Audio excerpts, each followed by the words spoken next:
Hello doctor Neha. Doctor, मेरे बेटे को नेफ्रोटिक सिंड्रोम है, तो उसे वाटर इनटेक कितना देना चाहिए मुझे? तो नेफ्रोटिक सिंड्रोम में बच्चे का पानी का रिक्वायरमेंट डिपेंड करता है कितनी स्वेलिंग है। अगर शरीर में स्वेलिंग बहुत ज्यादा है तो फ्लूइड रिस्ट्रिक्शन बहुत इंपॉर्टेंट है। यानी अगर एक बच्चा है जिसको स्वेलिंग है, लगभग 400 से 500 ml ही टोटल फ्लूइड देना है, जिसमें कोई भी दूध, सूप, जूस सब कुछ इंक्लूडेड है। और इसके अलावा एक्स्ट्रा वाटर नहीं देना है। डिपेंडिंग अपॉन कितना यूरिन बच्चा पास कर रहा है उतना ही फ्लूइड इंटेक आप देंगे, क्योंकि ज्यादा देने से स्वेलिंग हो जाएगी बॉडी के अंदर।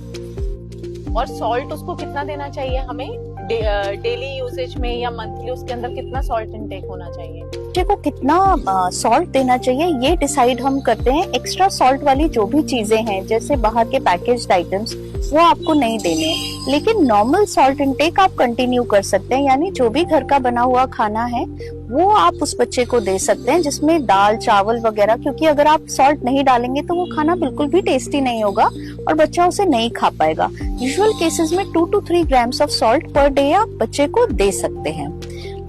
इसके अलावा नॉर्मल आयोडाइज सॉल्ट यूज करना है। सेंधा नमक या ब्लैक सॉल्ट यूज करने की कोई जरूरत नहीं है।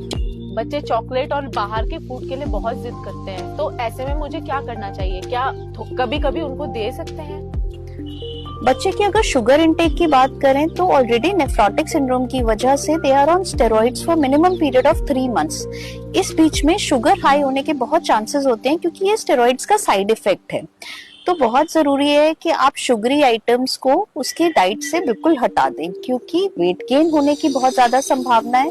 शुगर की वजह से ब्लड शुगर हाई होकर डायबिटीज होने की संभावना है। डॉक्टर, प्रोटीन कितना देना चाहिए? क्योंकि उसके लिए हर कोई अलग अलग सलाह देता है कि दो बिल्कुल बंद कर दो। ऐसे में क्या करना चाहिए? प्रोटीन इंटेक कितना करना चाहिए? तो ये बच्चा ऑलरेडी प्रोटीन लूज कर रहा है, बट क्योंकि इस समय एक एक्टिव नेफ्रोटिक सिंड्रोम की स्टेट है, तो अगर आप बहुत ज्यादा प्रोटीन देंगे वो प्रोटीन भी बॉडी एब्जॉर्ब नहीं कर पाएगी। तो एक बैलेंस्ड न्यूट्रिशन बहुत इंपॉर्टेंट है। यानी प्रोटीन इंटेक सिर्फ 2 to 3 ग्राम पर केजी पर डे ही रखिए, और एक्सेसिव ना तो प्रोटीन देने की कोशिश कीजिए, ना प्रोटीन बिल्कुल डाइट में से बंद कर दीजिए। ये दोनों ही तरीके गलत है। तो मेनली आपको एक बैलेंस्ड न्यूट्रिशन बच्चे को क्रिएट करना है। होम बेस्ड डाइट देनी है, क्योंकि होम बेस्ड डाइट जो है वो बेसिकली सपोर्ट करेगी सारे मेडिसिन को और सारे ट्रीटमेंट को।